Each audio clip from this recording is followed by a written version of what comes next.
एकीकडे सरकार जात पंचायतीबाबत कडक धोरण अवलंबत असलं तरी दुसरीकडे जात पंचायतीचे तुघलकी निर्णय कायम असल्याचं चित्र आहे। चाळीसगावमध्ये माजी नगरसेविका अलका गवळी यांनाच याबाबत कटू अनुभव आलाय। गवळी यांच्या भावानं आंतरजातीय विवाह केला।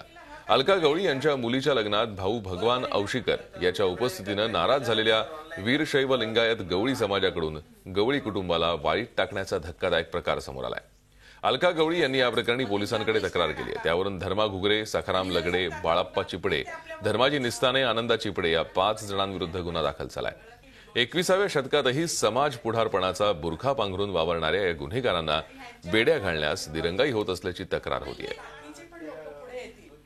मुलीच्या लग्नाला बोलवू नका तुमच्या भावाला आणि वडिलांना।